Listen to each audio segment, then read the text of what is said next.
Hello students, आज हम यहाँ पर इन्वेस्टमेंट अकाउंट विनियोग खाते में कौन सा कंसेप्ट देखने वाले हैं? ब्याज रहित। लास्ट लेक्चर में हम लोगों ने क्या सीखा था? ब्याज सहित यदि क्वेश्चन में दिया हुआ है तो हम किस तरीके से उसकी कैलकुलेशन करते हैं। आज हम देखने वाले हैं ब्याज रहित एक्स इंटरेस्ट। यदि ब्याज उसमें शामिल नहीं है तो हम किस तरीके से कैलकुलेशन करेंगे। तो सबसे पहले हम अपना क्वेश्चन पढ़ लेते हैं। 1 अगस्त 2014 को पटेल ने 25,007% ऋण पत्र 100 रुपए वाले 103 रुपए प्रति की दर से ब्याज रहित क्रय किए। क्या दिया हुआ है क्वेश्चन में हमें कि 25,000 यहाँ रुपए 25,000 रुपए के 7% ऋण पत्र हैं, 100 रुपए वाले हैं, 103 रुपए प्रति की दर से ब्याज रहित क्रय किए। इस पर दलाली 1/8% और अन्य व्यय 20 रुपए भुगतान किए गए। ब्याज प्रतिवर्ष 1 सितंबर और 1 मार्च को दिया जाता है और खाते जो बंद किए जाते हैं वो हैं आपके 31 मार्च को। तो अब हम जब इसकी अकाउंटिंग करेंगे तो किस तरीके से करेंगे? सबसे पहले हम इसमें कैलकुलेशन कर लें। तो कैलकुलेशन में आपको सबसे पहले क्या करना है? प्रिंट प्राइस मतलब अंकित मूल्य कितना दिया हुआ है, क्योंकि हमेशा ध्यान रखना है ब्याज। और यहाँ पर एक और चीज मैंने दी है, एक्सपेंडिचर, दलाली, खरीदने पर उसने कुछ खर्च किए। तो जो भी प्रतिशत निकलेगा इसमें ब्याज का हो या किसी एक्सपेंडिचर का हो वो हमेशा अंकित मूल्य पर निकलेगा। तो सबसे पहले हम ये निकाल लें, अंकित मूल्य, प्रिंट प्राइस या फेस वैल्यू कितनी दी हुई है हमें? 25,000 रुपए, ये हमने लिख लिया। इसके बाद जो है ये 100 रुपए वाले थे, 103 रुपए प्रति की दर से खरीदे। तो बाजार मूल्य हमारा क्या हुआ? 103, ये एट द रेट ऑफ है, मतलब एक ऋण पत्र की वैल्यू जो है आपकी 103 है। अब यहाँ पे देखिए ये 25,000 रुपए है और ये 103 है। यहाँ पे आपको जब अब संख्या निकालनी पड़ेगी तो किस तरीके से निकालेंगे? देखिए ये 25,000 रुपए है और एक ऋण पत्र 100 रुपए का है। तो क्या करेंगे हम? एक ऋण पत्र यदि 100 रुपए का है तो 25,000 रुपए में कितने ऋण पत्र आएंगे? तो मैं इसको डिवाइड कर लूंगी। तो नंबर ऑफ डिवेंचर्स हमारे कितने होंगे? 250। तो ये 103 के हिसाब से उसने खरीदे हैं, हम इसको मल्टीप्लाई कर लेंगे 250 से। तो ये हमारा क्या आ जाएगा? यहाँ पे मार्केट प्राइस 25,750। इसके बाद ब्याज दर हमें क्या दी हुई है? Interest rate. हमेशा मैंने बताया जहां भी आपको सिक्योरिटीज या प्रतिभूति का दिया रहेगा उसके साथ परसेंट लिखा रहेगा, वो आपकी ब्याज दर होगी। अब इसमें जो डेट है आपको ब्याज की, ये मैं सिर्फ क्वेश्चन को आपको समझाने के लिए बता रही हूँ। ब्याज डेट क्या है? 1 सितंबर और 1 मार्च, ये हमने नोट कर ली। अब यहाँ पर देखिए आपको एक्सपेंडिचर दिए हैं, जब उसने खरीदे तो उस पर दलाली दी हुई है और अन्य व्यय दिए हैं। तो हम व्यय लिख लें 1/8% तथा 20 रुपए। ये चीज समझ में आई आपको? अब इन सब संख्याओं का हम किस तरीके से यूज करेंगे वो हम समझ लेते हैं। सबसे पहले हम समझेंगे इंटरेस्ट कैसे निकालेंगे। क्या फॉर्मूला बताया था मैंने, आपको याद है? फॉर्मूले में हमको सबसे पहले क्या लिखना है? इस साइड क्या लिखना है? क्रय तिथि, परचेसिंग डेट, ठीक है। और इस तरफ आपको क्या लिखना है? क्या बताया था मैंने आपको? जस्ट क्रय तिथि के पहले कौन सी हमारी ब्याज को डिक्लेरेशन की डेट। तो परचेसिंग डेट हम सबसे पहले नोट डाउन कर लें, क्या है? 1 अगस्त, ठीक है। इसके पहले हमारी ये 2 डेट है, एक मार्च आया होगा कि 1 सितंबर, तो सितंबर तो बाद में आता है, तो इसके जस्ट पहले हमारी कौन सी डेट आएगी? 1 मार्च, ब्याज डिक्लेरेशन या घोषणा की तिथि। तो हम जो है 1 मार्च से लेके 1 अगस्त तक का ब्याज लेंगे। कितने महीने हो गए? 5 months। मार्च, अप्रैल, मई, जून, जुलाई, अगस्त का तो लेंगे नहीं, तो 5 मंथ। क्या अर्थ हुआ इसका? कि जब वो खरीद रहा है तब तक उसके पास 5 महीने का इंटरेस्ट जो है वो जमा हो गया है। और निकालेंगे किस पे? हमेशा ध्यान रखना, नो डाउट अंकित मूल्य पे, प्रिंट प्राइस पे। तो 25,000 का परसेंट हमको दिया है 7 और मंथ कितने हो रहे हैं हमारे 5/12। क्लियर ये चीज? अब हम कैलकुलेशन कर लेते हैं। 25 का 7% और कितने मंथ का निकालना है हमको 5/12। ये आ रहा है 729.17। ये चीज क्लियर हुई आपको? ये हमारा ब्याज आ गया। अब इसके बाद जो है हम बात करेंगे, ये एक्सपेंडिचर है। एक्सपेंडिचर भी जो निकाले जाएंगे वो किस पर निकाले जाएंगे? हमेशा प्रिंट प्राइस पर। तो सबसे पहले हम निकाल लें एक्सपेंडिचर। तो कितना दिया है हमको 25,000 हमारा प्राइस है, 1/8 ये तो हमको दिया ही है, और परसेंट का 100 आएगा क्योंकि ये प्रतिशत दिया है। ठीक है, तो प्रतिशत के लिए 100। इसको सॉल्व कर लें, ये 0 0 और 250/8 कर लें, 31.25 और 20 रुपीज हमको दिए हुए हैं, तो ये हमारा हो गया 51.25। अब इसका करना क्या है? तो हमेशा ध्यान रखना, जब भी आपको इन्वेस्टमेंट में एक्सपेंडिचर दिए हैं, तो यदि परचेज पे दिए हैं, क्रय पर, तो हमेशा आपके प्लस होंगे, ध्यान रखना। और विक्रय पर दिए हैं, बेचते समय दिए हैं, तो हमेशा माइनस होंगे। हमेशा निकालना आपको आप इसी तरीके से है। ब्याज में भी मैंने आपको बताया, ब्याज सहित और ब्याज रहित कैलकुलेशन में कोई चेंज नहीं आता है, सिर्फ प्लस और माइनस का डिफरेंस आता है। सेम रूल फॉलो होता है एक्सपेंडिचर में, व्ययों में। तो यदि खरीदते समय आपको कोई खर्च दिए हैं तो वो मूल्य में प्लस हो जाएंगे, प्राइस में ऐड हो जाएंगे। और यदि विक्रय करते समय हमको कोई एक्सपेंडिचर दिए हैं, कैलकुलेशन इसी तरीके से करेंगे, लेकिन उन एक्सपेंडिचर्स को हम क्या करेंगे? माइनस करेंगे। क्लियर ये चीज? तो अब यहाँ पे हमको किस समय दिए हैं? ये क्रय करते समय दिए हैं। तो हमारा मूल्य क्या हो जाएगा? प्राइस क्या हो जाएगा? हमारा प्राइस अभी है 25,750 और इसमें हम ऐड कर देंगे ये एक्सपेंडिचर 51.25। ये हो जाएगा आपका 25,801। क्लियर ये चीज? अब ये चूंकि ब्याज रहित है, ठीक है ना, एक्स इंटरेस्ट है, ब्याज शामिल नहीं है, तो ये जो इंटरेस्ट की अमाउंट है, जैसे हमने ब्याज सहित में क्या किया था, इसको माइनस करके अमाउंट निकाली थी, इसमें जो है हमारी प्राइस जो है इसको ऐड करके निकालेंगे। ठीक है, तो ये हमारे एक्सपेंसेस के हमने जोड़े और इसमें जो है हम ब्याज के जोड़ देंगे, इंटरेस्ट के कितने हैं 729 ऐड नहीं करेंगे एक्चुअल में, ये हमारी डिवेंचर्स की वैल्यू रहेगी। ऋण पत्र हमने इतने रुपए के खरीदे और ब्याज के ये इतने रुपए रहेंगे। क्लियर ये चीज?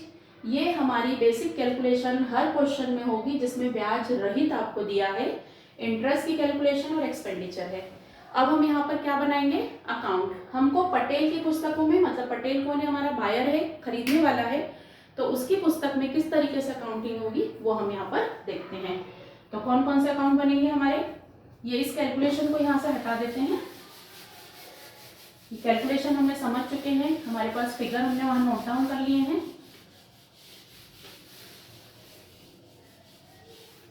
चलिए अब जो है हम अकाउंट बनाएंगे, किसकी बुक में बना रहे हैं? यहाँ लिख ले हम, in the books of Patel. और पटेल कौन है? हमारा बायर, खरीदने वाला। ठीक है, सबसे पहले हम बनाएंगे कौन सा अकाउंट? 7% debenture account. कॉलम हमारे लेजर में जो रहते हैं, डेट, पर्टिकुलर और अमाउंट।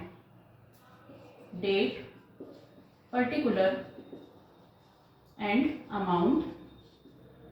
डेट दिनांक, विवरण और राशि। चलिए इसमें क्या करना है हमको? ऋण पत्रों के साथ जो है हमने 1 अगस्त 2014 को खरीदे, तो हमारी पहली एंट्री हो जाएगी 2014 अगस्त 1 खरीदे हैं, तो हम क्या लिखेंगे? आ रही है हमारे पास टू बैंक अकाउंट। कितने रुपए के खरीदे? ये वाली संख्या आएगी, नो माइनस नो प्लस, 25,801.25। ठीक है, ये हमारी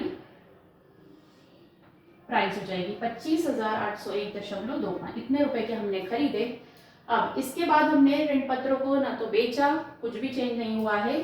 तो ईयर एंडिंग, हमारी ईयर एंडिंग क्या है 31 मार्च। इस बैलेंस को हम क्या करेंगे, 2014 है, अगस्त में है, तो ईयर एंडिंग हमारी होगी 2015 मार्च 31। क्या करेंगे हम इसको, बाय बैलेंस कैरी डाउन, शेष ले गए 25,801.25 और हम इसको बंद कर देंगे और कुछ नहीं होगा।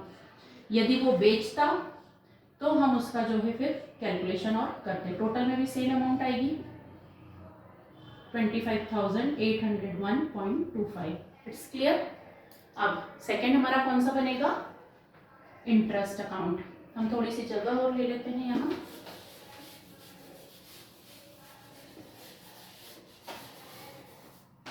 यस, इंटरेस्ट अकाउंट, ब्याज खाता। देखिए थोड़ा सा इसमें अपने को समझना है, कॉलम के नेम तो हमारे वही रहेंगे। सबसे पहले उसने 1 अगस्त को खरीदे, तो हम सबसे पहले उसकी एंट्री कर लें कि हमारे पास कब आए हैं। तो अगस्त 1 2014 उसने जब खरीदे तब ब्याज के पैसे भी चुकाए और डिवेंचर्स के लिए कितना ब्याज था हमारा 729.17।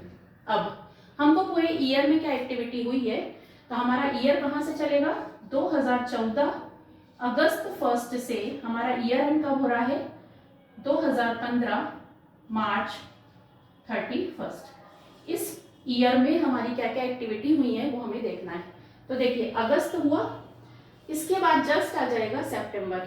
तो सितंबर में उसको क्या होगा, ब्याज मिलेगा, इंटरेस्ट मिलेगा।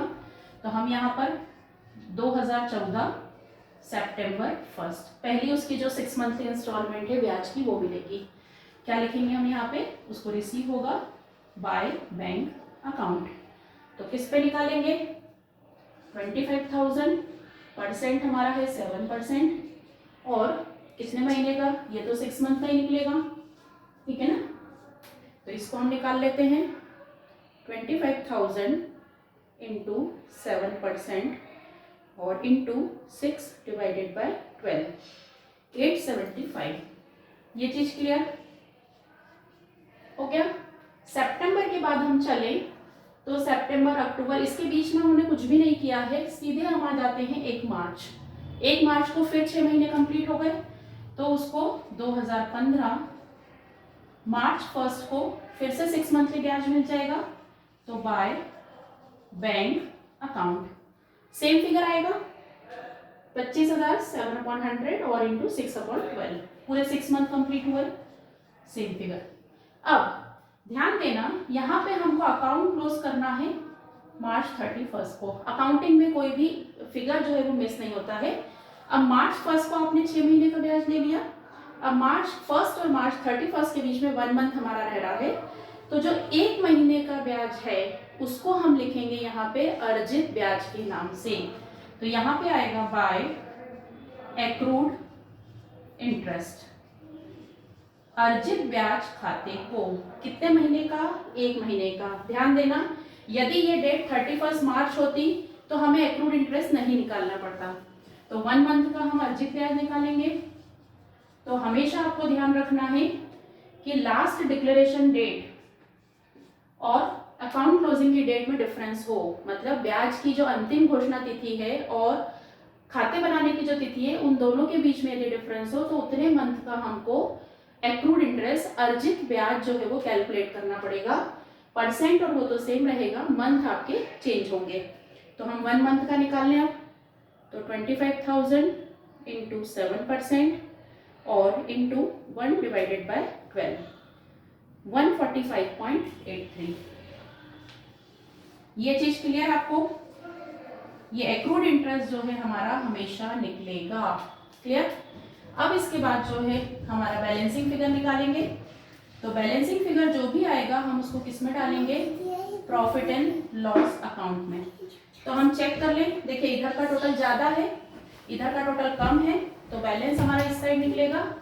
ईयर एंडिंग मार्च 31 को क्या लिखेंगे हम, to profit and loss account. तो हम बैलेंस निकाल लें यहाँ पे 875 प्लस 875 प्लस 145.83, हमारा टोटल आ रहा है 1895.33, सॉरी 83। और यस, हमारा टोटल लिख लिया हमने। इसमें से हम माइनस कर लेंगे फिर क्या फिगर है हमारा 729.17, ये आ रहा है 1166.66, ठीक है 1895.83 हमारा इंटरेस्ट अकाउंट होता है। तो ये चीज़ बहुत ध्यान रखना, इसमें गड़बड़ी नहीं हो। और छोटा सा एक अकाउंट हमारा बनता है, क्योंकि अकाउंट में रूल है कि जो अकाउंट आपने ओपन किए हैं उनको आपको क्लोज भी करना रहता है या उनकी प्रॉपर ट्रीटमेंट करनी है। तो हमने यहाँ पर एक्रूड इंटरेस्ट अकाउंट बनाया है। तो अब इसका जो है सिंपल ही हम इसका बैलेंस क्या करेंगे, कैरी डाउन करेंगे। सिंपल एक सिंगल एंट्री होगी, तो वो मैं आपको बता देती हूँ। कॉलम हमारे इसी तरीके से रहेंगे। कौन सा अकाउंट बनाएंगे हम, एक्रूड इंटरेस्ट अकाउंट, अर्जित ब्याज खाता। कॉलम हमारे सेम वही रहने वाले हैं। देखिए हमने क्रेडिट में लिखा है इंटरेस्ट अकाउंट के, तो यहाँ पे 2015 मार्च 31 हम क्या लिखेंगे, टू इंटरेस्ट अकाउंट। कितने रुपए लिखा है हमने, 145.83।